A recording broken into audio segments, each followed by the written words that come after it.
Hi, this is Donald Machacon from Scam City, South Florida edition. Today, we're going to discuss the biggest scams that have been going on in the South Florida industries, and one of the reasons is why is insurance so high. One of the reasons is South Florida is known for scams. We're close to South America. I'm South American, and I can tell you, they lived on these scams for years, since back in the early 80s up until recently. We're the ones paying for that now. One of the reasons is insurance scams. Early 2000s, 2006, 2010, we put ourselves there. Basically, the banks were giving out loans to everybody. We just had to go in there and ask for it, and they would give it to you. Then, of course, every 6 months, they'll go ahead, appraise it, give the appraiser a couple $100, probably go up in price another $50, ask for a loan, till it came to the time where the bubble popped.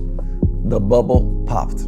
Guys, that's not gonna happen now, but South Florida is still known for the scams that they commit in the past. Even insurance scams, as far as when every time your roof leaked or you went out there and broke down you needed a new kitchen, to go ahead and try to burn out the kitchen or damage the kitchen, so they'll go ahead and claim it on the insurance. The insurers are getting smarter and smarter because they learn from their history. And one of the reasons that we lead the nation in insurance pay is because of that. So now it's biting us in the ass.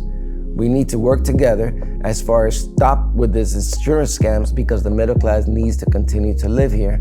And if you can't get insurance, or you're paying insurance because the bank picked out your insurance company, you're talking about thousands and thousands and thousands of dollars that basically, if you can't pay it up, that's one of the reasons you can lose a house. South Florida has been known for a lot of scams, from real estate scams to deeds within the family. I've seen that before. They don't understand that they can change the deed from one person to the other, and they may have good intentions, but what they don't understand is if you have homestead exemption, you basically are locked in at a rate that can only go up minimum. But if you add someone or you change the deed on the house, and once that deed gets recorded, that's going to go to the standard living of taxes that you're going to pay. Meaning, I've seen situations where the person actually pays $1,500 a year in taxes, and they want to do the right thing, do not want to pay an attorney, and go to the property appraiser's office, change it because someone told them that they can change it, just in case something happens to them and it goes to their kids, take themselves off the deed and put their person that they want to give the house to, and the taxes go from $1,200 up to $15,000 a year. Once they find out, then they go back to the property appraiser's office saying, oh, well, it was a mistake. I didn't mean that to happen. One of the biggest things that Florida offers is homestead exemption. The reason that O.J. Simpson moved to Kendall right after the murder trials, that he got acquitted, check it out. It has a lot to do with homestead exemption. P. Diddy, who's currently in jail, that the house was paid off in Miami Beach, he has homestead exemption. The reason being, his family moved in there, and one of the biggest advantages is, if you have homestead exemptions, they can't take the home from you. One of the reasons is, that's why O.J. Simpson moved here, that's the reason P. Diddy moved here. The more you know, the better information you get. The person that you work with will help you out, but ask questions about that. It's not the time that you purchase the property that your taxes are paid. You always pay your taxes a year later. That's also a big thing that I see, that people purchase a $700,000 house. The person who owned that house before probably lived in it since 1982, and their taxes are at $1,500. There's a $700,000 difference, $600,000 difference. The reason is that first year when you purchase the property, you're paying the taxes depending on the time of year. You're paying the taxes that person was paying, but a year and a half to 2 years later, it's gonna go up to what the taxes should be, which is typically 1.75 to 2% of the purchase price. So if you buy a $700,000, your first payments are gonna be with a $1,200 tax assessment. Once it goes up, your taxes go up to $14,000, roughly $12,500, around there. It's gonna go up significantly. So a lot of people don't understand that. Next thing you know, they're calling and complaining to their realtor, but that's actually listed in the Florida FAR bar system. A realtor should be able to tell you that, because you need to plan ahead, especially when the taxes are going up. Another thing that I do advise is insurance. Like I said, Florida leads the nation when it comes to insurance prices. The reason being is because of the scams that we pulled and because we live in a place that hurricanes basically are common in the state of Florida.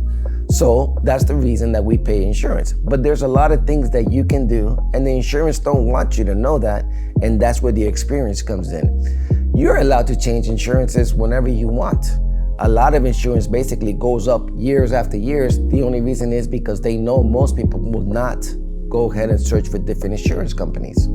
That's where the experienced realtor can actually help you make those decisions. Yes, there's 3 things that you need in life when you grow up, and that is air, water, and shelter. And the only thing that you do not pay for if you're a responsible adult is air. But you do pay for water and you do pay for shelter.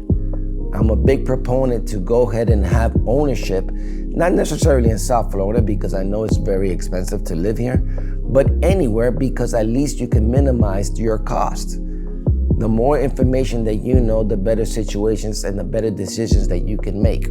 There's professionals in every field, and the person that you decide to work with helps you, not the other person, not the way around. I was talking about deeds. A lot of people make mistake with deeds because they do not trust an attorney or do not want to go ahead and speak with someone and ask them those questions. Everything has a good, everything has a bad.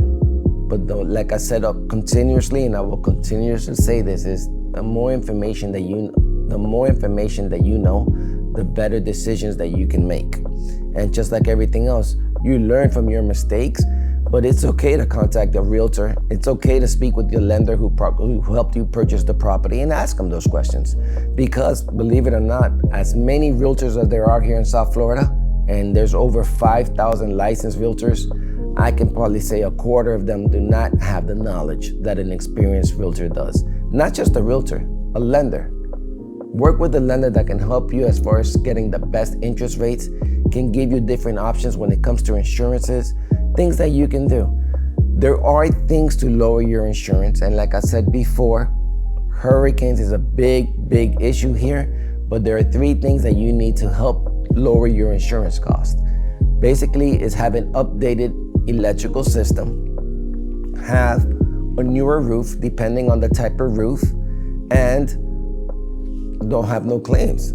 Another situation that I do advise is the better credit you have, it can actually help you with the insurance as well. There are options to keep the cost minimal. It's up to you whether you want to take someone's advice or basically help someone out. There is an advantage on working with a professional, and that's where I do highly advise it. Stay informed, guys. Right now, the insurance industries in South Florida makes it very difficult. Recently, more and more insurance companies are moving to Florida, but it's not about getting over from one month to the next. Insurance fraud affects all of us, all the residents here. People may not say, well, I don't own, but I rent. But guess what? The person that owns that property has insurance. And if the insurance goes up, it goes up on you if you rent. One way or the other, if you know something, inform something. It does make a difference. There's so many options that people can bring down your insurance cost, and doing scams is not really worth it. Now there is more opportunities out there. Speak as far as what you can do to bring the insurance costs down. And scamming actually here in South Florida right now is getting harder and harder. They're focusing more on the Bitcoins, on the deeds, like I told you, but they are a lot of things going on in the South Florida community, like Broward County Appraiser's Office. They have deeds notifications, so if someone tries to do something, the homeowner actually gets notified. And as well, they have prosecuted many people recently, right now, who have tried to live in homes that they do not own or try to steal someone's identity. In the conclusion, guys, we live where everyone wants to live. Yes, people may say that this is not a reality, but people have been living here for many years, and the middle class can continue to live here. But there's a little things that we can all do, in order for us to be able to continue to thrive. You know, don't limit yourself. That's the reason I'm here, but there are a lot of professionals out here that can help you. It's just working with the best individuals that you can, and that's someone that you know you can trust, and look them up.